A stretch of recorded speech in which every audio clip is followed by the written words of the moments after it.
Os pantógrafos modernos em forma de Z são maravilhas da engenharia.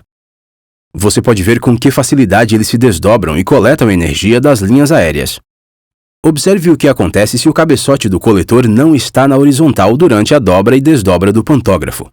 Para entender melhor essa importante qualidade dos pantógrafos modernos, vamos examinar essa demonstração reduzida.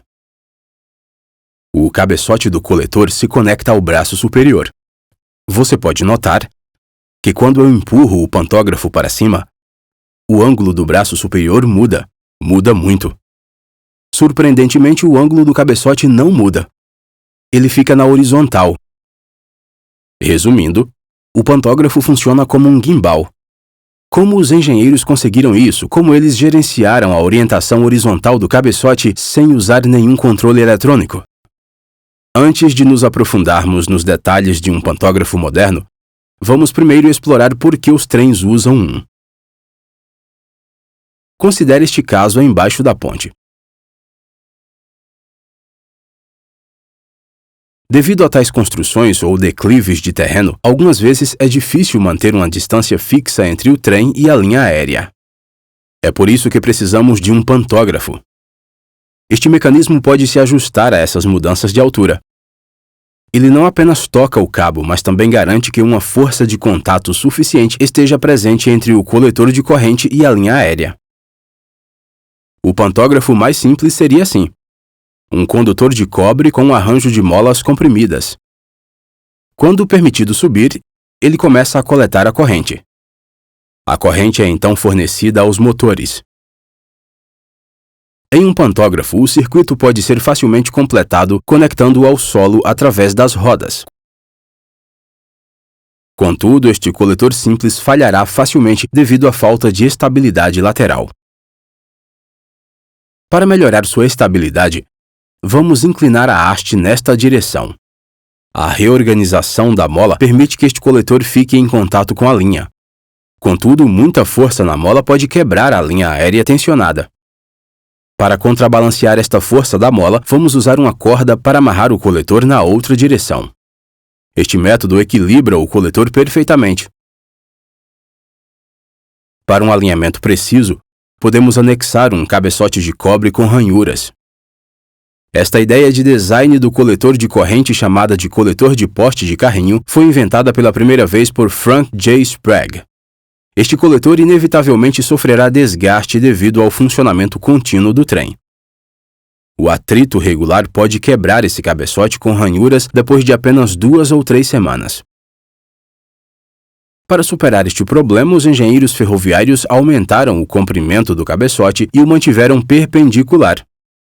Agora, considere a engenhosa invenção nas linhas aéreas, o padrão em zigue-zague dos cabos. A linha está disposta para deslizar por todo o comprimento deste cabeçote coletor. Portanto, a área de contato do cabeçote do coletor muda continuamente, diminuindo bastante o desgaste do cabeçote. Contudo, agora a linha aérea pode sofrer desgaste. Isso pode ser gerenciado pela introdução de uma tira de carbono, conforme mostrado. Este design modificado pode funcionar sem problemas, em velocidades aumentadas de 35 até 100 km por hora. Esse design, juntamente com chifres laterais adicionais, é chamado de coletor de arco. Vamos explorar o propósito desses chifres no final deste vídeo. À medida que a velocidade aumenta, a principal desvantagem deste design torna-se aparente: a resistência do ar e as vibrações. Você pode ver o caminho complicado que as partículas de ar da parte de baixo devem seguir neste design. Isso levará a uma força descendente líquida e a um contato solto. Os vórtices que você vê neste visual também causam vibração. Para superar esses problemas, em 1903, John Q. Brown patenteou um projeto de coletor de corrente chamado pantógrafo. As molas que você vê no meio do mecanismo são comprimidas. Quando liberada, a mola tentará reduzir a altura do pantógrafo. O movimento de saída dos pistões pneumáticos é conectado ao mecanismo de tal forma que quando o acionador aumenta a pressão do ar, a altura do mecanismo aumenta. O motorista toma a decisão de aumentar ou diminuir a pressão do ar, observando a tensão na linha. Dessa forma, o motorista pode garantir que o pantógrafo esteja sempre em contato próximo com a linha aérea. Aqui você pode ver o caminho da corrente através do corpo do pantógrafo. Este design de lágrima simétrico resolve o problema de vibração e reduz consideravelmente o arrasto do ar. Este design simétrico também garante que o cabeçote do coletor esteja sempre na horizontal. Contudo, como o pantógrafo de 2 braços é volumoso e pesado, requer uma potência significativa para subir e descer. Para resolver esse problema, o Sr. Louis Faiveley introduziu uma nova tecnologia, o pantógrafo de braço único. As partes principais deste pantógrafo estão marcadas aqui. Você pode ver que o braço superior muda de ângulo durante a operação. E a parte mais importante deste dispositivo, o cabeçote do coletor, está conectado a este braço superior. Como vimos na demonstração, o cabeçote do coletor permanece perfeitamente na horizontal, mesmo estando conectado ao braço superior. Vamos agora explorar os segredos desta incrível invenção.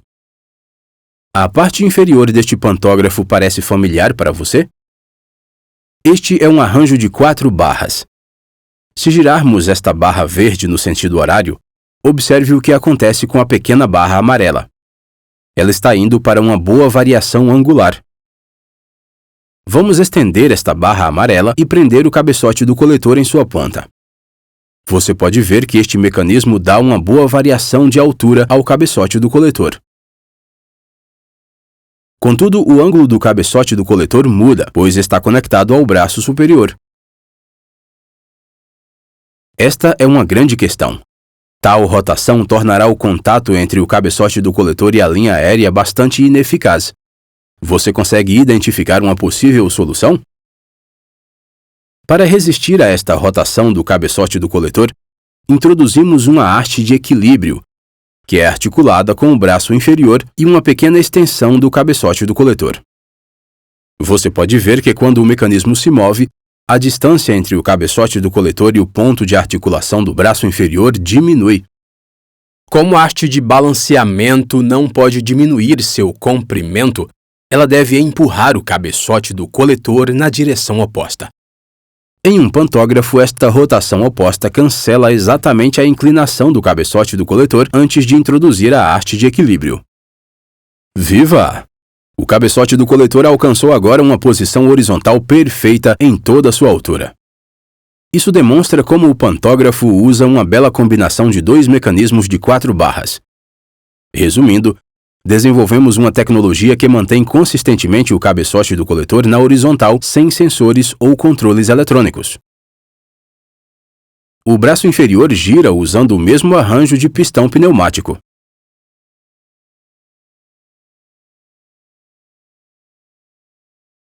Nos casos em que o pantógrafo tiver que ser abaixado ou desconectado,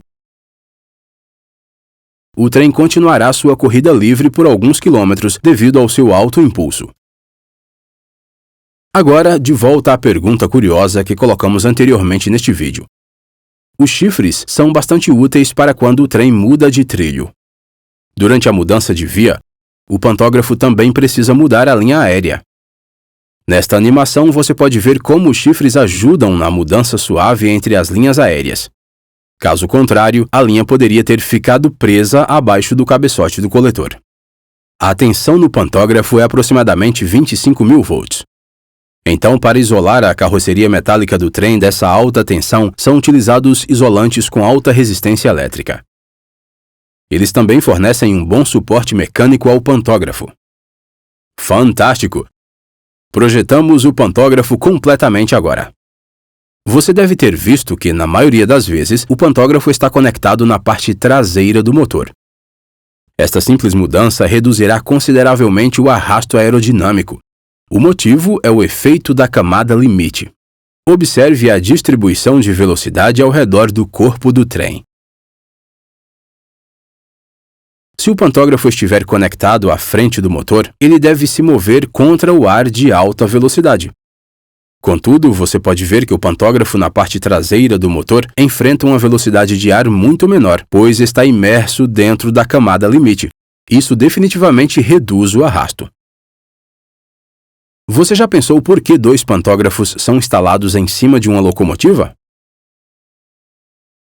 Em baixa velocidade, o trem pode operar com um único pantógrafo.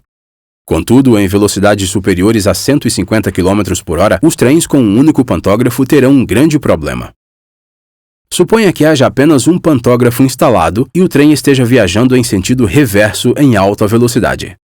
Aqui, novamente, a aerodinâmica é a vilã, causando vórtices e aumentando a força de arrasto no trem.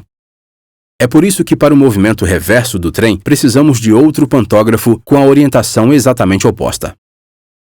Esperamos que tenham gostado deste vídeo. Obrigado por assistir. Nos vemos na próxima vez.